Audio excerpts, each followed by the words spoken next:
तो कल के लेक्चर में हमने 3 क्वेश्चन सॉल्व किए थे और आज हम करेंगे 5वां, छठा और 7वां क्वेश्चन, ठीक है? अच्छा, ये जो 4th क्वेश्चन है ना, इसको मैं आपको लास्ट में कराऊँगा क्योंकि इसका लेवल थोड़ा-सा अलग है, तो इसको लास्ट में कर लेंगे। आज हम कर लेते हैं 5वां, छठा और 7वां। करें? देखो फिर 5वां क्वेश्चन देखिए। अच्छा, 5वां क्वेश्चन स्टार्ट करने से पहले आप एक काम कीजिए, इसको खुद ब खुद पढ़ लीजिए। वीडियो को पॉज़ करके इसको खुद पढ़िए और खुद ट्राई करने की कोशिश कीजिए। अगर नहीं निकलता है, तो आप देख लीजिएगा, है ना? मैं यहाँ से स्टार्ट कर देता हूँ। क्या लिखा है कि व्यास 12 सेंटीमीटर और ऊंचाई 15 सेंटीमीटर वाले एक लंबवृत्तीय बेलन के आकार का कोई बर्तन है और वो आइसक्रीम से पूरा भरा हुआ है। एक बर्तन दे रखा है, इस बर्तन का व्यास दिया आपको 12 सेंटीमीटर, मतलब इसकी त्रिज्या हो गई 6 सेंटीमीटर और इसकी ऊंचाई दे रखी है 15 सेंटीमीटर। इस टाइप का कोई बर्तन है और क्या लिखा है कि ये जो बर्तन है ना, ये आइसक्रीम से पूरा भरा हुआ है। ऐसे ऊपर तक इसके अंदर आइसक्रीम भरी हुई है। समझ रहे हैं? ठीक है। अच्छा, इस आइसक्रीम को ऊंचाई 12 सेंटीमीटर और व्यास 6 सेंटीमीटर वाले शंकुओं में भरा जाना है। हमने क्या करना है, इस आइसक्रीम को निकाल करके इन शंकुओं में भरना है। ये जो आप देख रहे हो सॉफ्टी, इस सॉफ्टी के अंदर एक शंकु होता है ना, तो इस शंकु के अंदर ऐसा पूरा भरना है, पूरा ऐसा ठुसा देना है। ठीक है। अच्छा, जिनका ऊपरी सिरा जो है वो अर्धगोलाकार होगा। ये जो शंकु है ना, इसके ऊपर एक अर्धगोलाकार भी रखा जाएगा ऐसे। ये जो क्रीम का भाग है, क्रीम निकाल करके आपने कभी सॉफ्टी खाई होगी ना, तो सॉफ्टी के अंदर क्या होता है, एक तो शंकु होता है, उसके अंदर सॉफ्टी भरी जाती है और एक इसके ऊपर वाला भाग जो है वो अर्धगोलाकार होता है, इसके ऊपर आइसक्रीम लगाई जाती है ना? तो हमें उन शंकुओं की संख्या ज्ञात करनी है जो इस आइसक्रीम से भरे जा सकते हैं। हमें ये पता करना है कि इस बेलन वाली आइसक्रीम से, ये जो बेलन के अंदर आइसक्रीम है, इससे मैं कितनी सॉफ्टियाँ बना सकता हूँ, ये मालूम करना है। ठीक है? तो कैसे मालूम करेंगे वो समझो। तो मुझे ये पता करना है ना कि कितनी सॉफ्टियाँ बनाई जा सकती हैं। तो एक काम करता हूँ, मैं मान लेता हूँ कि हमने इस बेलन वाली आइसक्रीम से, जो इस बेलन के अंदर आइसक्रीम है, इससे हमने एक्स सॉफ्टियाँ भर दी। कितनी सॉफ्टियाँ भर दी? एक्स। हम लिख देंगे माना शंकुओं की संख्या, शंकु कह लो या सॉफ्टी कह लो, बात एक ही है। शंकुओं की संख्या कितनी मान ली हमने? एक्स मान ली। ठीक है ना? तो मैं कह सकता हूँ कि ये जो बेलन का आयतन है, ये बराबर होगा एक्स सॉफ्टियों के आयतन के, क्योंकि इस बेलन के अंदर जितनी आइसक्रीम है और इन एक्स सॉफ्टियों के अंदर जितनी आइसक्रीम है, वो दोनों सेम है। यानी मैं कह सकता हूँ कि बेलन का आयतन बेलन का आयतन बराबर हो जाएगा हमारा एक्स सॉफ्टियों के आयतन के। सॉफ्टी का आयतन, समझ रहे हैं? अगर मान लो कि मैं इस बेलन की वाली आइसक्रीम से 10 सॉफ्टी भर सकता, तो मैं कहता ना कि इस बेलन का आयतन बराबर होगा 10 सॉफ्टियों का आयतन। 20 भर सकता तो ऐसे कहता कि इस बेलन का आयतन बराबर होगा 20 सॉफ्टियों का आयतन, है ना? अब मुझे ये तो पता ही नहीं कि कितनी सॉफ्टियाँ भरी हैं मैंने, कितने शंकु भरे हैं, ये तो पता ही नहीं ना। तो इसलिए मैं कह सकता हूँ कि बेलन का आयतन बराबर होगा एक्स सॉफ्टियों का आयतन के, है ना? सॉफ्टी किस-किस से मिलकर बनी है? सॉफ्टी मिलकर बनी है शंकु से और अर्धगोले से। तो सॉफ्टी की जगह एक काम करता हूँ, मैं लिख देता हूँ एक्स इंटू शंकु का आयतन प्लस अर्धगोले का आयतन। बात समझ में आ रही है?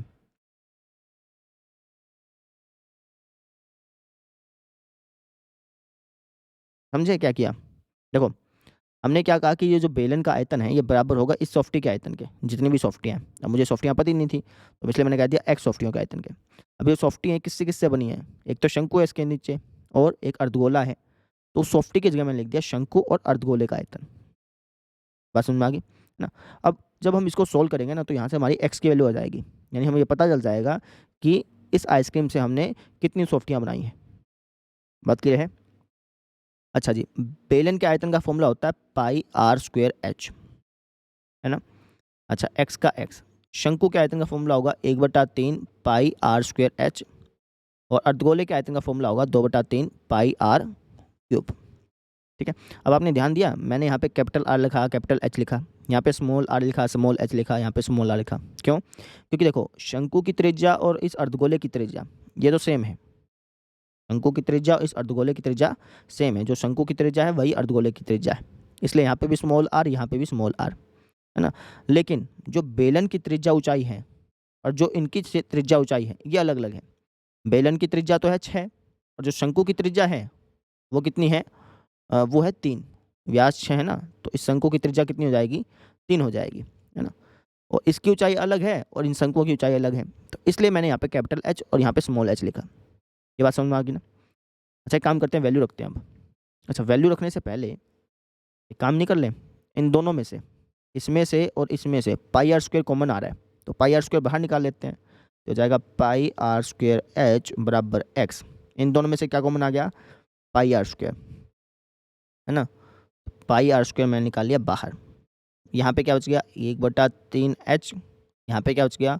2/3 आर, क्योंकि पाई आर स्क्वायर बाहर निकाला है ना, तो एक आर तो यहाँ पे बचेगा, तो इसलिए मैंने यहाँ पे आर लिख दिया। यहाँ दोबारा समझ में आ गई? तो पाई से पाई तो कैंसिल आउट हो गया, है ना? आर से आर नहीं कर सकता क्योंकि इसकी त्रिज्या अलग है, इसकी त्रिज्या अलग है। अब वैल्यू रखते हैं, कैपिटल आर यानी बड़ा आर। बड़ा आर मतलब इस बेलन की त्रिज्या, बेलन की त्रिज्या है 6, तो 6 गुना एच, एच कितना है? 15 है, बराबर एक्स का एक्स, आर स्क्वायर। अब इसकी त्रिज्या कितनी है भैया? ये जो शंकु हैं इनकी त्रिज्या कितनी है? इनकी त्रिज्या है 3, है ना? तो एक काम करता हूँ, इसको थोड़ा सा मैं बड़ा बना लेता हूँ ताकि बार बार दिक्कत ना हो। एक को मैंने ऐसे बड़ा कर लिया समझने के लिए सिर्फ, ठीक है? तो इस शंकु की त्रिज्या कितनी है? 3 है। अर्धगोले की त्रिज्या भी 3 ही है, ठीक है? और इस शंकु की ऊंचाई कितनी है? 12 है। समझ रहे हैं? अब वैल्यू रख देते हैं फटाफट से। त्रिज्या कितनी है? 3। 3 का स्क्वायर करोगे तो क्या आएगा? 9 आएगा। 1/3 एच, एच मैंने ऊंचाई, ऊंचाई कितनी है? 12 है, प्लस 2/3 आर मैंने त्रिज्या, त्रिज्या कितनी है? 3 है। मैंने वैल्यू पुट कर दी, तो ये हो गया 3 चौके 12, 3 से 3 ऐसे कट गया, तो आपका आ गया 6 × 6 × 15 बराबर, ये हो गया आपका x गुणा में 9 गुणा में, यहाँ पे क्या बचेगा? 4 यहाँ पे बच गया, 2 यहाँ पे बच गया, 4 और 2 कितना हो गया? 6 हो गया, ठीक है ना? तो मल्टीप्लाई कर लो चाहे तो, 15 छिके 90, 90 छिका 540 होता है, ये 540 हो गया बराबर 6 निमा 54, ये हो गया आपका 54x। अब 54 गुणा में है, इस तरफ ले जाओ भाग में, तो हो जाएगा आपका 540/54 बराबर x, कट के आ गया आपका 10। यानी सॉफ्टियाँ हम 10 बना सकते हैं। कितनी सॉफ्टियाँ बना सकते हैं? 10।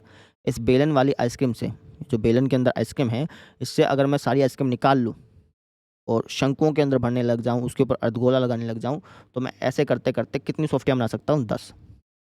यहाँ तो बात समझ में आ गई? ऐसे करना था। एक बार मैं रिकैप कर देता हूँ। क्वेश्चन में क्या लिखा था कि एक बेलन है और उस बेलन के बर्तन के अंदर आइसक्रीम भरी हुई है। हमें इस आइसक्रीम को निकाल करके शंकु में भरना है और शंकु के ऊपर अर्धगोला भी लगाना है, ठीक है? तो हमसे पूछा कि कितनी सॉफ्टियाँ बना सकते हो, है ना? कितने शंकुओं के अंदर आप भर सकते हो, ये पूछा गया, है ना? शंकु का यहाँ पे मतलब है कि शंकु के अंदर भरनी ही है और इसके ऊपर अर्धगोला भी लगाना है। कभी आप ये समझ लो सिर्फ शंकु शंकु नहीं, यहाँ पे जो शंकु लिखा है उसका मतलब ये है कि उसका मतलब सॉफ्टी, कितनी सॉफ्टी बना सकते हो। तो सॉफ्टी आपने देखी होगी, उसके अंदर शंकु भी होता है और उसके ऊपर अर्धगोला भी होता है। समझ रहे हैं? ये बात थी। तो हमने क्या किया, सबसे पहले ये मान लिया कि हम है ना इस आइसक्रीम से, ये जो बेलन के अंदर आइसक्रीम है, इससे हम एक्स सॉफ्टियाँ भर सकते हैं। कितनी सॉफ्टियाँ भर सकते हैं? एक्स, है ना? तो बस यही लिखा मैंने, बेलन का आयतन बराबर होगा एक्स सॉफ्टियों का आयतन। सॉफ्टी किस किस से बनी थी? शंकु और अर्धगोले से, तो सॉफ्टी की जगह शंकु और अर्धगोला लिख दिया। इसको सॉल्व किया, सॉल्व करने से मुझे ये पता चल गया कि मैं कितनी सॉफ्टियाँ बना सकता हूँ, या फिर कह लो कि मैं कितने शंकुओं में सॉफ्टियाँ डाल सकता हूँ। बात समझ में आ गई ना? शंकु का यहाँ पे मतलब है कि आपने इसके अंदर भी क्रीम ढालनी है और इसके ऊपर अर्धगोला भी लगाना है। बात समझ में आ रही है ना? ये मतलब है। क्लियर है? ठीक है। अब यहाँ पे आप डिटेल लिख लेते हैं। डिटेल लिखेंगे बेलन की, शंकु की और अर्धगोले की। तो सबसे पहले बेलन की डिटेल लिखते हैं। तो सबसे पहले आप लिखेंगे बेलन की त्रिज्या, यानी कैपिटल आर। इसको कैपिटल आर से रिप्रेजेंट किया ना। बेलन की त्रिज्या है 6 सेंटीमीटर। फिर बेलन की ऊंचाई, इसको मैंने कैपिटल एच से रिप्रेजेंट किया है। बेलन की ऊंचाई कितनी है? 15 सेंटीमीटर। ये तो बेलन की बात हो गई। अब हम बात करते हैं शंकु की। तो शंकु की त्रिज्या, इसको मैंने स्मॉल आर से रिप्रेजेंट किया है और ये है अपना 3 सेंटीमीटर। फिर शंकु की ऊंचाई, इसको मैंने स्मॉल एच से रिप्रेजेंट किया है और ये है अपना 12 सेंटीमीटर। है ना। अब बात कर लेते हैं अर्धगोले की। अर्धगोले में तो सिर्फ त्रिज्या ही लिखी जाती है। तो अर्धगोले की त्रिज्या ये कितनी है? ये है जी अपना 3 सेंटीमीटर, ठीक है ना। तो ये शंकु की त्रिज्या और अर्धगोले की त्रिज्या सेम थी, इसलिए मैंने इनको स्मॉल आर से रिप्रेजेंट कर दिया था।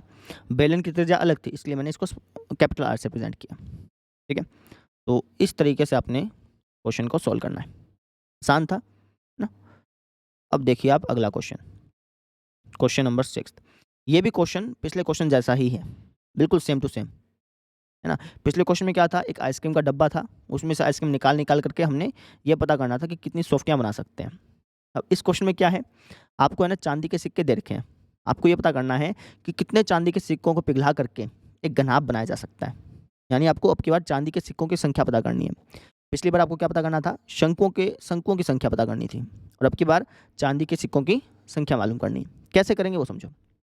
क्या कह रखा है कि विमाओ 5.5 सेंटीमीटर, 10 सेंटीमीटर और 3.5 सेंटीमीटर वाला एक घनाभ बनाने के लिए, एक घनाभ है, उसकी लंबाई चौड़ाई ऊंचाई दे दी। लंबाई दे दी आपको 5.5 सेंटीमीटर, चौड़ाई दे दी 10 सेंटीमीटर और ऊंचाई दे दी 3.5 सेंटीमीटर, है ना। आपको लगेगा कि लंबाई चौड़ाई तो सेम दिख रही है, बस आकृति ऐसी मिली मुझे, नहीं तो फिर आपको अच्छी आकृति मिलती तो फिर आपको मैं अच्छी तरह दिखा पाता। अब ये समझ लो कि इसकी लंबाई 5.5, चौड़ाई है 10 और ऊंचाई है 3.5। इस तरीके का एक घनाभ बनाना है, और इस घनाभ को बनाने के लिए, इस जैसा घनाभ बनाने के लिए 1.75 सेंटीमीटर व्यास और 2 mm मोटाई वाले कितने चांदी के सिक्कों को पिघलाना पड़ेगा। यानी अब की बार आपको बताना है कि मैं कितने चांदी के सिक्कों को पिघला दूं, कितने चांदी के सिक्कों को पिघला दूं ताकि ये एक घनाभ बन जाए।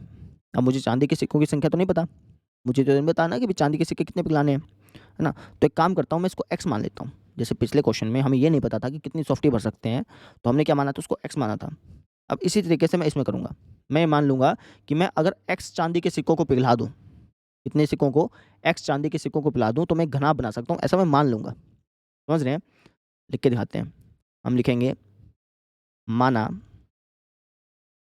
चांदी के सिक्कों की संख्या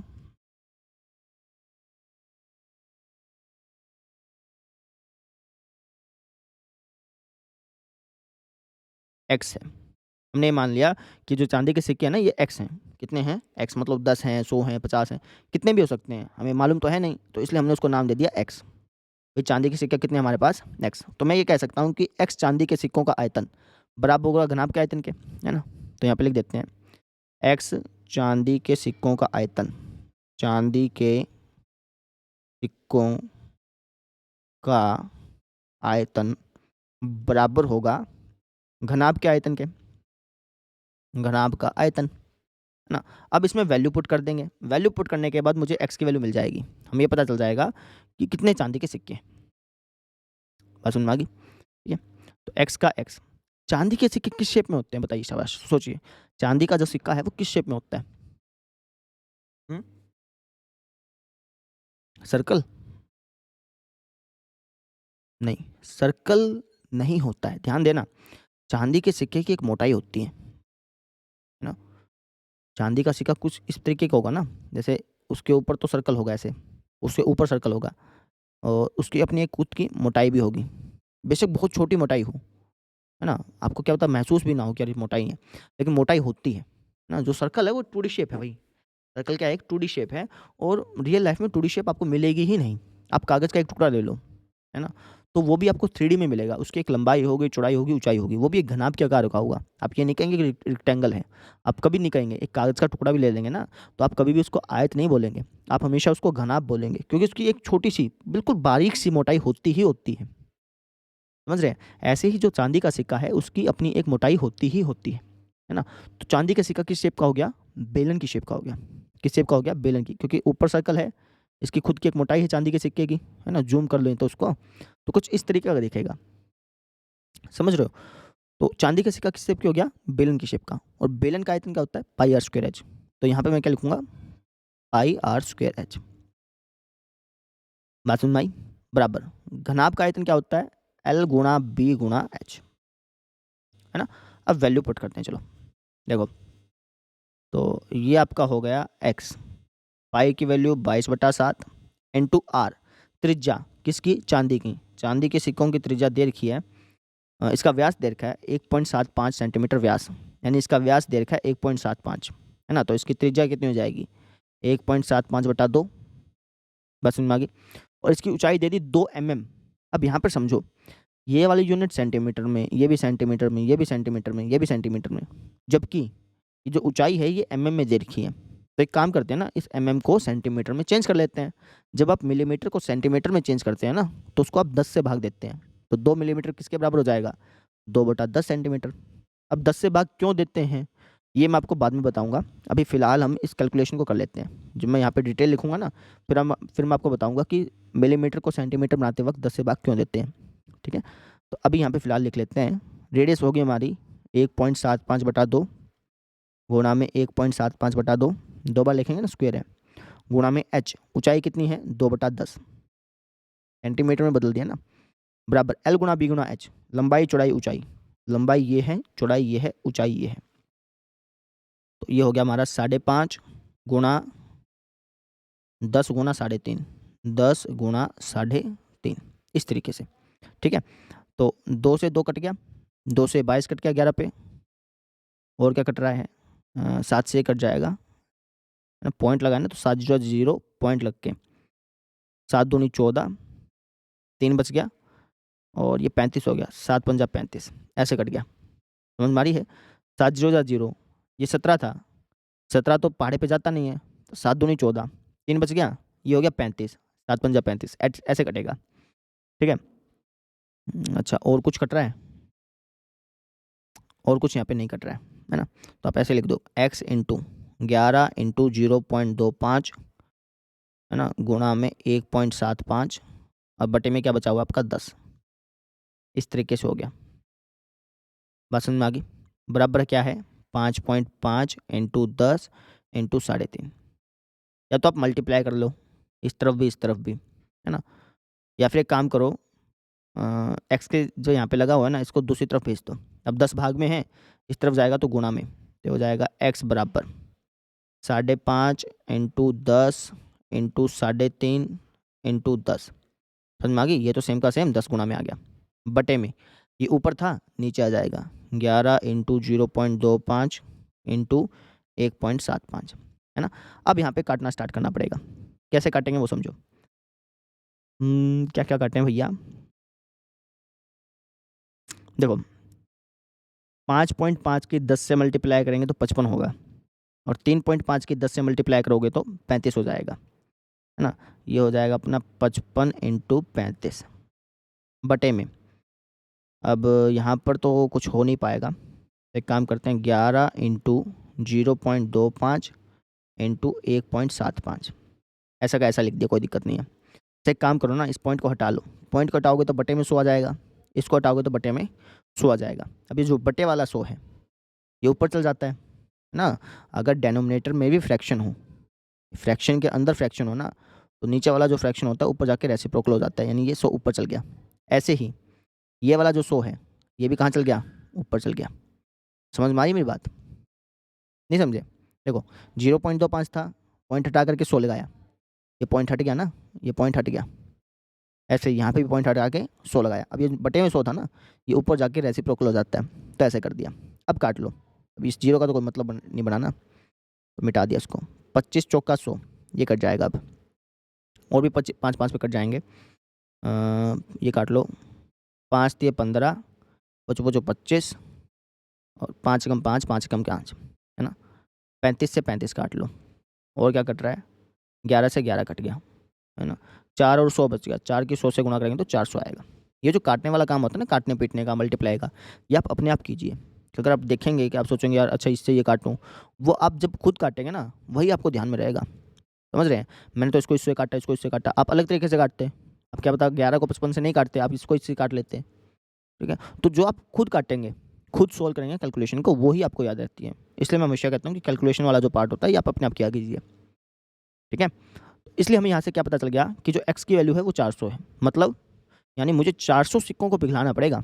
ऐसे ऐसे जो सिक्के हैं ना चांदी के, ऐसे ऐसे 400 सिक्के होने चाहिए, और जब मैं उनको पिघलाऊंगा ना, तब ऐसा घनाप मिलेगा मुझे।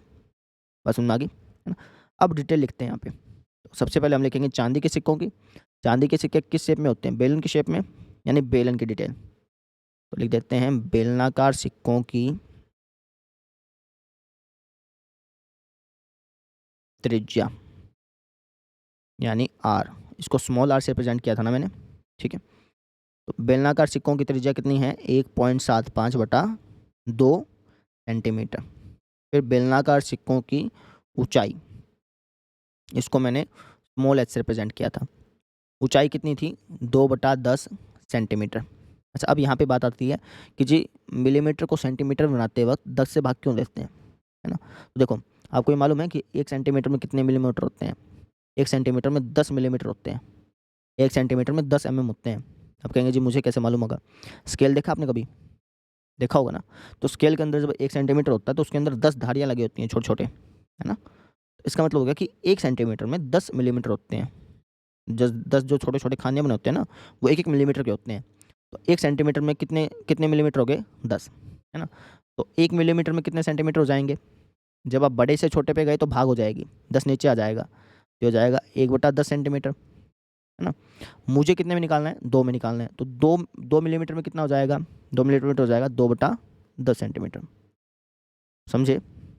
1 मिलीमीटर में 1/10, 2 मिलीमीटर में 2/10, तो इसलिए मैंने यहाँ पे 2/10 लिखा था। बात क्लियर होगी, ठीक है। ये बेलनाकार सिक्कों की डिटेल होगी। अब घनाभ की डिटेल लिख लेते हैं। तो घनाभ की लंबाई, इसको मैंने कैपिटल आई से रिप्रेजेंट किया। घनाभ की चौड़ाई, इसको मैंने कैपिटल बी से रिप्रेजेंट किया। और घनाभ की ऊंचाई, इसको मैंने कैपिटल एच से रिप्रेजेंट किया, है ना। लंबाई थी 5.5, चौड़ाई थी 10, और जो ऊंचाई थी या फिर गहराई कह लो, ये थी 3.5। तो इस तरीके से हमने क्वेश्चन को सोल्व करना है। रिकैप करा देता हूँ।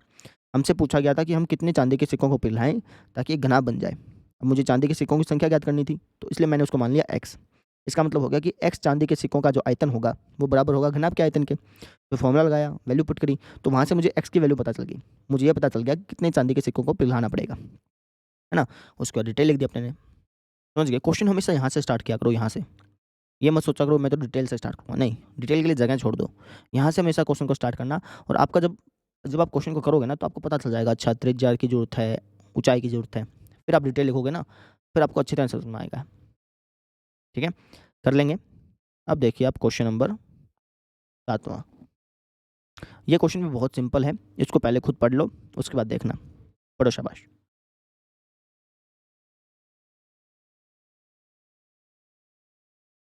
कराएं। देखो, क्या लिखा है कि 32 सेंटीमीटर ऊंची और आधार त्रिज्या 18 सेंटीमीटर वाली एक बेलनाकार बाल्टी रेत से भरी हुई है। एक बेलनाकार बाल्टी है और इसकी आपको ऊंचाई दे दी, कितनी? 32 सेंटीमीटर। और इसकी आपको त्रिज्या दे दी, कितनी है? 18 सेंटीमीटर। कह दिया कि ये जो बाल्टी है ना, ये रेत से भरी हुई है, इसके अंदर ऐसा रेत भरा हुआ है पूरा पूरा, है ना। हमने क्या किया, इस बाल्टी को भूमि पर खाली कर दिया, है ना। और इस रेत की एक शंक्वाकार ढेरी बन गई। अब इसका मतलब समझो, जैसे आपने कभी अनाज देखा है, अनाज, कणक कहते हैं इसको। तो जो कणक होती है, अगर आप उसको ऊपर से ऐसे बाल्टी में ले लो और आप उसको ऐसे ऐसे बिखराने लग जाओ, है ना, तो वो एक ढेरी बनाता है शंक्वाकार, ऐसे, समझ रहे हो। ऐसे ही मैंने क्या किया, इस मिट्टी को ऐसे ऊपर ले लिया, इसको ऐसे झड़काने लग गया। विजुअलाइज कर पा रहे हो? इसको मैंने ऐसे लिया और इसको ऐसे झड़काने लग गया। झड़काऊंगा तो एक शंक्वाकार ढेरी बनेगी, शंक्वाकार ढेरी। तो ऐसे ये ढेरी बनी हुई है, बस समझ में आ गई, ठीक है। तो जब ढेरी बनाई तो ये शंक्वाकार बन गई, शंकु के आकार की। यदि शंक्वाकार ढेरी की ऊंचाई 24 सेंटीमीटर है, इसकी ऊंचाई दे रखी है, इसकी ऊंचाई कितनी है जी? 24 सेंटीमीटर, ठीक है। तो इस ढेरी की त्रिज्या बताओ, इसकी हमें त्रिज्या बतानी है। और इसकी हमें त्रिक ऊंचाई बतानी है, त्रिक ऊंचाई बोलते हैं इसको, है ना। यानी एक तो हमें आर बताना है और एक हमें एल बताना है। कैसे बताएंगे? हम ये कहेंगे कि जो बेलन का आयतन था वो इस शंक्वाकार ढेरी के आयतन के बराबर होगा, है ना। लिख देते हैं, बेलनाकार बाल्टी का जो आयतन है ये बराबर होगा शंक्वाकार ढेरी के आयतन के। बात समझ में आ रही है? भाई जो रेत इसमें थी वही तो रेत इसमें है। तो इसलिए हमने ऐसा लिखा। अब बेलन के आयतन का फॉर्मूला होता है pi R square H, R square H. शंक्वाकार ढेरी के आयतन का क्या फॉर्मूला होगा, 1/3 पाई आर स्क्वायर एच। अब ध्यान देने देने योग्य बात है कि इसकी त्रिज्या अलग है, इसकी त्रिज्या अलग है, तो यहाँ पे R1 लिख देता हूँ, यहाँ पे R2 लिख देता हूँ। इसकी ऊंचाई अलग है, इसकी ऊंचाई अलग है, तो यहाँ पे H1 लिख देता हूँ, यहाँ पे H2 लिख देता हूँ। ये बात समझ में आ गई। तो पाई से तो पाई कट गया, इसमें कोई दिक्कत नहीं आई। बाकी हम वैल्यू रख देते हैं। इसकी त्रिज्या कितनी है, 18, ये हो गया 18 गुना 18 गुणा में ऊंचाई, इसकी ऊंचाई कितनी है 32 बराबर 1/3। इसकी त्रिज्या कितनी है, इसकी त्रिज्या तो हमें मालूम ही नहीं, तो R2 का स्क्वायर इंटू इसकी ऊंचाई पता है 24। समझ गए। अब इसको सॉल्व कर लेते हैं। 3 8 24। अब ये 8 गुना में है, इसको भाग में ले जाओ तो हो जाएगा 18 गुना 32 बटे में 8 बराबर यहाँ पे क्या बच गया, R2 का स्क्वायर। समझ में आ रही मेरी बात, है ना। बस इसको सोल्व करना है, काटा पिटाई करनी है और आपको आपका आंसर मिल जाएगा। अब ये जो काटा पिटाई वाला पार्ट होता है ना, ये आप अपने आप क्या कीजिए, वीडियो पॉज करके अब खुद सोल्व करो, कितना आएगा कितना नहीं आएगा, है ना। 8 चौका 32। अब मल्टीप्लाई करते हैं 18 के, जब आप 18 से मल्टीप्लाई करेंगे तो 324 आएगा, करके देख लीजिएगा। 324 की जब आप 4 से मल्टीप्लाई करेंगे, 300 चौका 1200, 24 चौका 96, ये आएगा आपका 1296 बराबर क्या आ गया, इसका स्क्वायर, R2 का स्क्वायर, R2 नहीं आया है, R2 का स्क्वायर आया है। अब स्क्वायर आया तो दोनों साइड स्क्वायर रूट करेंगे। अब इसका स्क्वायर रूट हो जाएगा √1296 और जब आप इसका रूट करेंगे तो स्क्वायर कट जाएगा, R2 बचेगा सिंपल। समझ गया ना, R2 का स्क्वायर था, जब रूट किया तो कट गया ना, बात समझ में आ गई। तो कितना बच गया, सिर्फ आपका R2 बच गया, है ना। अब 1296 का रूट क्या होता है, 1296 का रूट होता है 36। कितना होता है जी, 36। आप कहेंगे जी मुझे कैसे मालूम चलेगा 36 होगा। देखो आप इसके फैक्टर करना, कैसे करने में बता देता हूँ।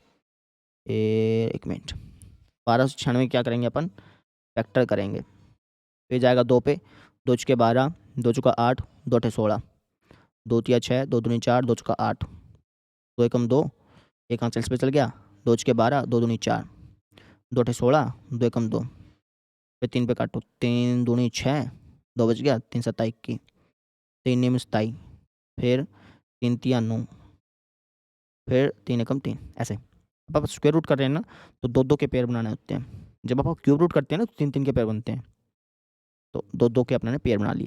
तो 2 दूनी 4, 4 तिये 12, 12 तिया 36, ऐसे करते हैं ना। इसका रूट कितना आ गया, 36 आ गया। समझ में आ गई। यानी इसकी आपने त्रिज्या पता कर ली कितनी, 36। अब आपको एल पता करना है। एल कैसे पता करोगे, अब यहाँ पे आप पाइथागोरस लगा लो, नहीं तो मैंने आपको फॉर्मूला बताया ही था कि जो एल होता है ये इसके स्क्वायर और इसके स्क्वायर करके उसके अंडर रूट के बराबर होता है। याद है, पाइथागोरस लगाते तब भी यही होता ना, इसका स्क्वायर प्लस इसका स्क्वायर बराबर होता है एल का स्क्वायर, फिर आपको उसको अंडर रूट करना पड़ता। तो वैसे हम करेंगे। तो अब मुझे निकालनी है तिर्यक ऊंचाई, ये बात है ना।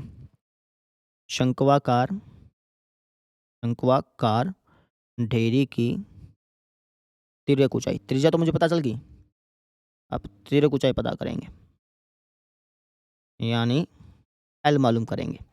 इसका फॉर्मूला होता है एच स्क्वायर प्लस में आर स्क्वायर, है ना।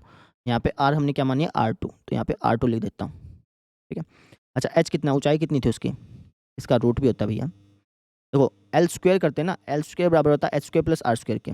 जब आप एल निकालते हैं तो H square plus R square, इसका अंडर रूट, है ना, अंडर रूट का अंडर रूट। ऊंचाई कितनी थी 24, 24 का स्क्वायर करेंगे तो 576 आएगा। त्रिज्या कितनी आई है, त्रिज्या ये 36, 36 का स्क्वायर करेंगे तो 1296 आएगा, यहीं से देख लो, ठीक है। अब इनको दो जोड़, तो ये होगा 6 6 12, एक आंसर ऊपर 9 1 10 और 7 17, है ना, एक आंसर ऊपर 5 6 7 18, 1872 हो गया। अब इसका रूट करना है, इसका रूट करने के लिए वही फैक्टर कर लो आप, 1872 के क्या कर लो फैक्टर, कैसे, 2 नीम 18, 2 2 तिया 6, एक आंसर इस पे चल गया, 2 चुके 12, 2 चौका 8, 2 चुके 12, 2 अठा 16, 2 दूनी 4, 2 तिया 6, 2 चौका 8, 2 एकम 2, 2 एकम 2, 2 सता 14 और 3 पे जाएगा अब ये, 3 तिया 9, 3 निमा 27, 3 एकम 3, 3 तिया 9, फिर 13 एकम 13, है ना। इसका जोड़ा बन गया, इसका जोड़ा बन गया, इसका जोड़ा बन गया, इसका जोड़ा नहीं बन पाया, कोई बात नहीं।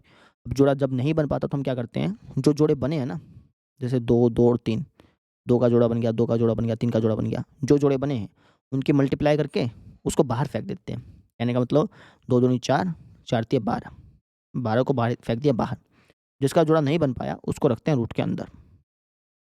यानी 1872 का जो रूट है वो है 12√13। समझ में आया?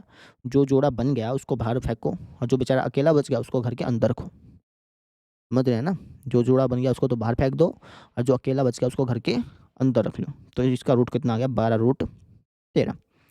तो यहाँ पे लगा दो आप सेंटीमीटर। ये आपकी तिर्यक ऊंचाई आ गई। बात समझ में आ रही है मेरी? ठीक है, ऐसे आपको करना होता है। कर लेंगे।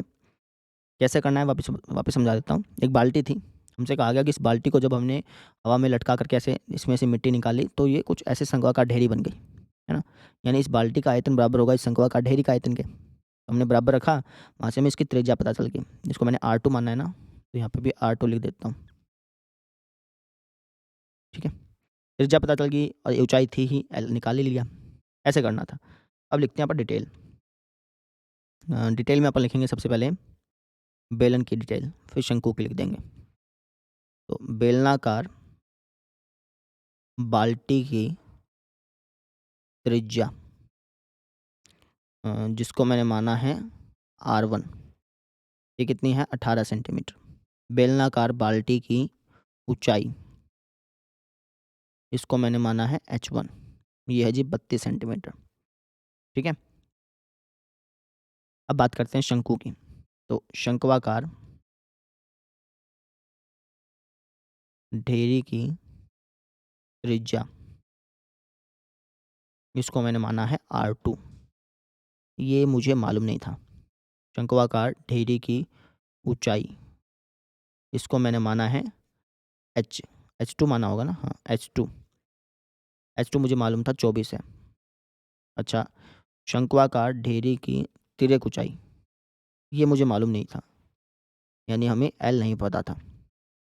L नहीं पता था तो क्वेश्चन मार्क, है ना? तो इस तरीके से आपने इस क्वेश्चन को सोल्व करना है। समझ में आ गया होगा? ठीक है, तो अगर आपको समझ में आ चुका है तो कमेंट में बता देना कि समझ में आ गया या नहीं आया। जैसा भी आपका फीडबैक हो ज़रूर बताया करो कमेंट सेक्शन में, है ना? तो बस कल मिलते हैं फिर। Thank you.